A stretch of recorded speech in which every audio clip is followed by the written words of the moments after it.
we're in a comfortable place. So they really weren't moving out, though Jesus told them that this is what they would be doing. They kind of stayed in their comfort zone. What brought them out of that comfort zone, though? What happened that drove them forward? And it's kind of in the beginning of this passage I read. The persecution started, right.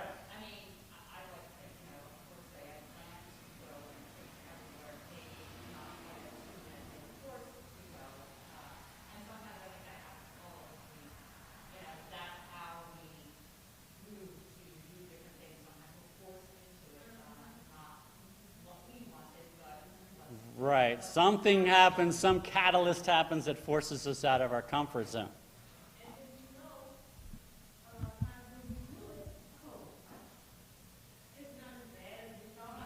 Exactly.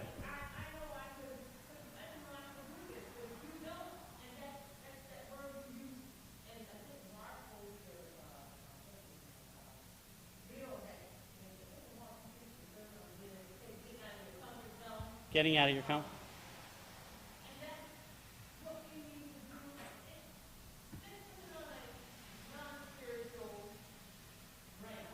Mm-hmm.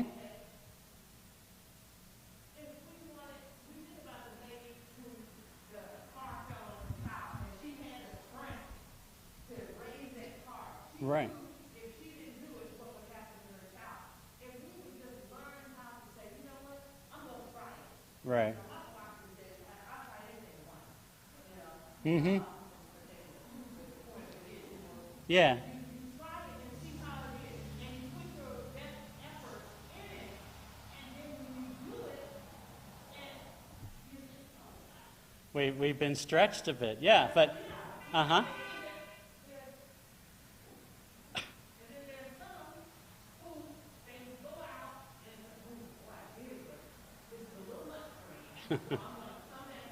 Right.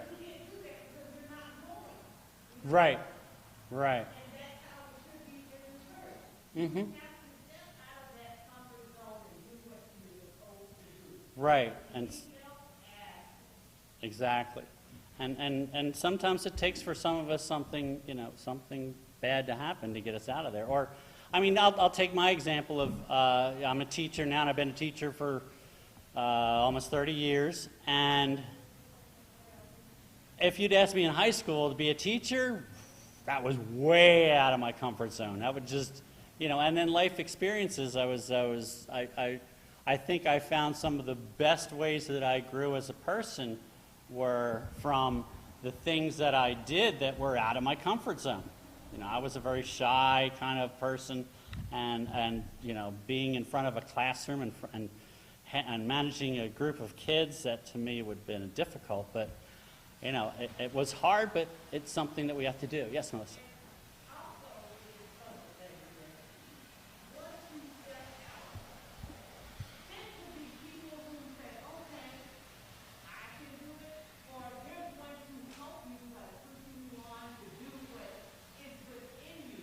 Mm-hmm.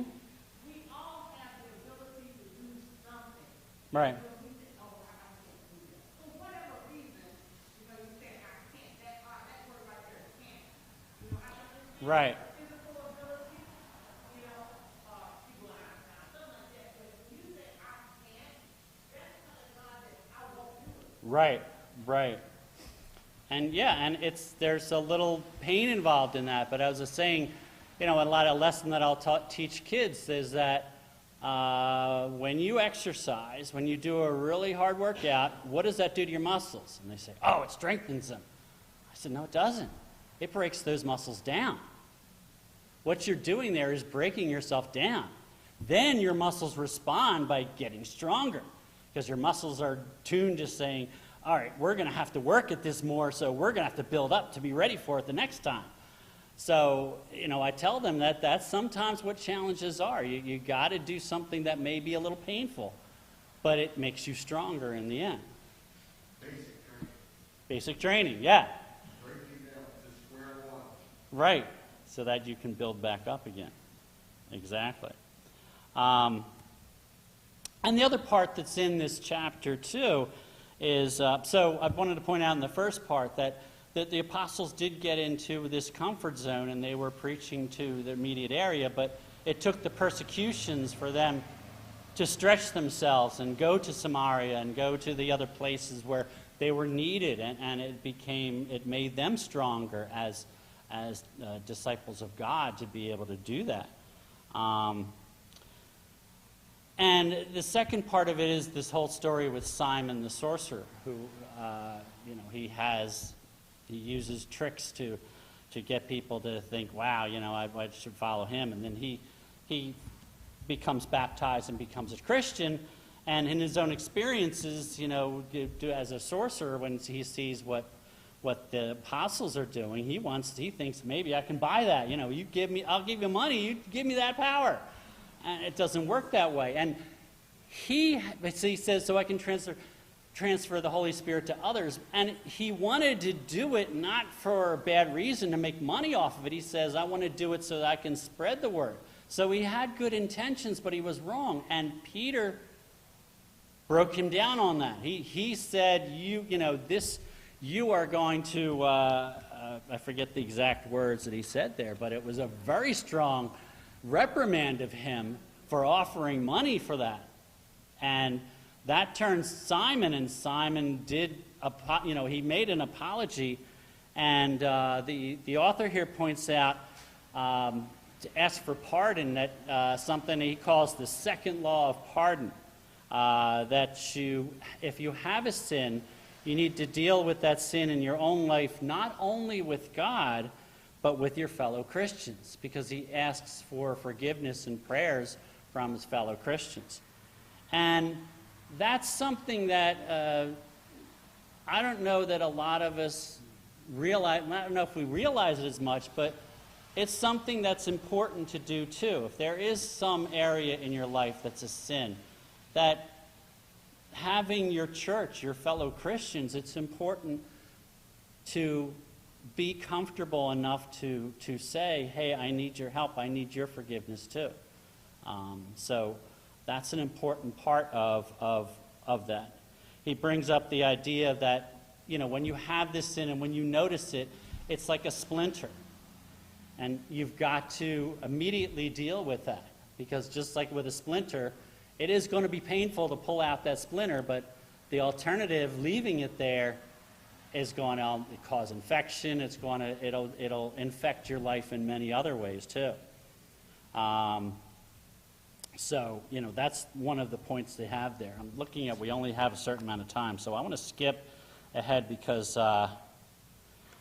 there's a lot of really good points in here, but I wanted to point out a couple things that before we run out of time and not get to them, because I thought there were some really important ideas in here that I didn't see there.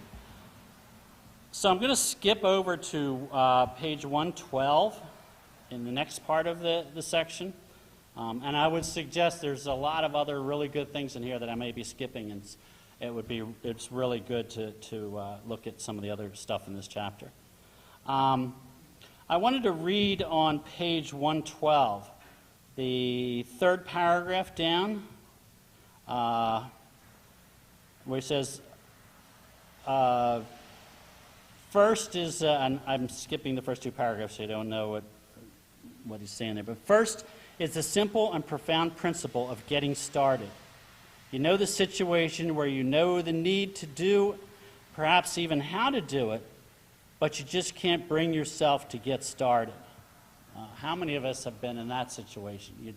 You know what you got to do, but just getting started doing it. Just even in the simple things, I got to mow the lawn today. Oh, my bed is so comfortable right now. But, getting started sometimes is there.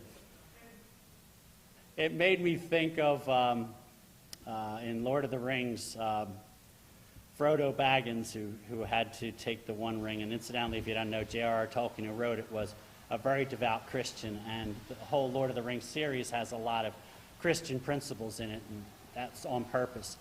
But one of the things he says there is, as he's talking to Frodo, who's about to inherit this ring of power and he needs to destroy it, And that's part of one of the great things, if you've never read that, is that one of the big principles in that series is that you've got this evil ring of power that, is just influences all other power, and it needs to be destroyed to destroy the evil. And the thing in the book is the people most ready to do that were people like Bilbo, who was a hobbit, who was a small creature, not powerful at all, very humble, and he's the one, and his nephew Frodo were the ones to destroy the ring. That the people of great power, it would have influenced them and been corrupting to them, but that the smallest being, the one that's the most humble, is the most fit to take care of this issue, to take this strength and to not be corrupted by it, but to know that it is evil and destroy it. But anyway, Bilbo says to Frodo, he says, "It's a dangerous business, Frodo, going out of your door." He used to say, "You step onto the road, and if you don't keep your feet, there's no telling where you might be swept off to." That taking that first step, it may sweep you off to somewhere, but it's important to do, to get out of our comfort zone in there. What else I want to point out, because I only have about 4 minutes there. But there was a very good point I wanted to make sure we get on. And I'm trying to think where I put it in there.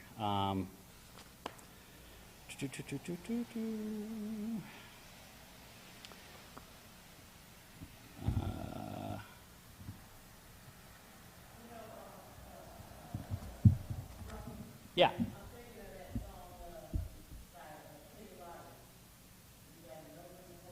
Oh, okay. The gambler, yeah.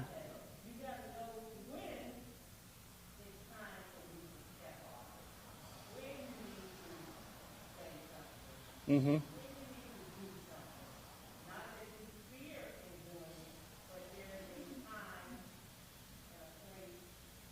Mm-hmm.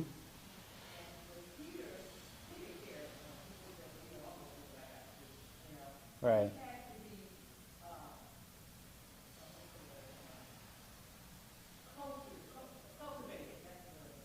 Okay, great. Mm-hmm.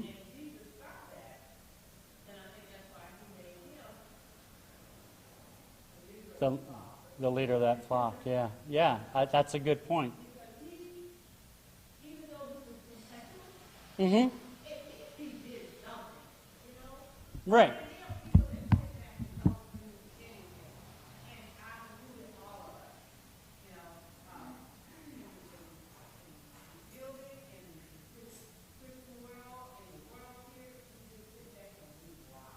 Yeah.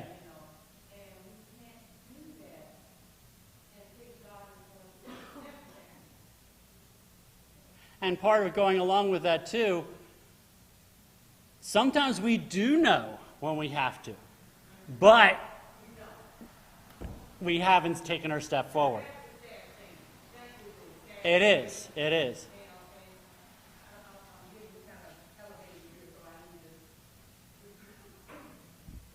Yeah. All right, I want to make one last point because we're almost out of time here. This is on page 113 at the bottom. It's in that last paragraph. It's a few sentences down in that last paragraph. And he says, "God has never given a command to anyone that was impossible to carry out. Not all of his commands may pertain to you in your particular situation, but some of them do. You probably have more resources for motivation at your disposal than you realize. The Scriptures, the Holy Spirit, prayer, trusted Christian friends, godly church leaders, and your local congregation as a whole. That there are things to turn to, and that, and we hear that God doesn't give you anything you can't handle. But, and I'm not sure, I'm not going to look around for it, but in there he makes the point too that, maybe I can find it there. It was on page 12. Page 112, right before that. And he says, God doesn't cause all things to happen, but works to bring good from all things. This is something that I really liked. I know I'm one that I kind of get sketchy when I hear, when people say that was meant to happen, when something bad happens, that, God's in control of all things, which means he does everything. And I like this more because it isn't God that's making everything happen, but when things happen, God is there and wants to and causes working to bring good from all things that happen. And that's what we got to look at, is that, sometimes that good is us. Something is happening, and maybe we are the one that has to bring the good out of what has happened there. Yeah.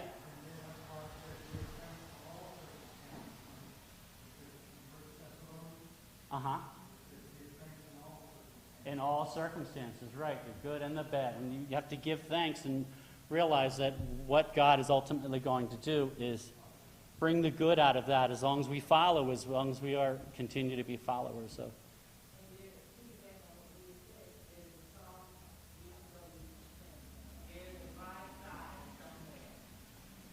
Mm-hmm.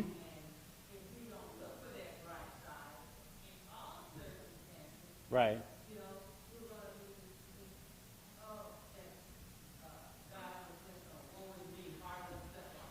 Exactly. Yeah.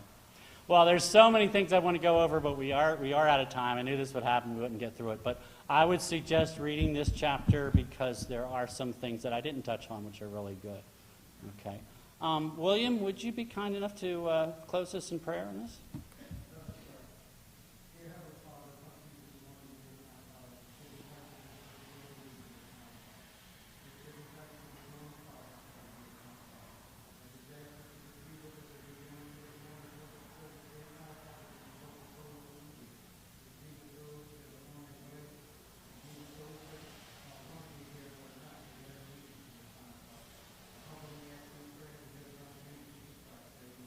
Amen. Thank you, everyone.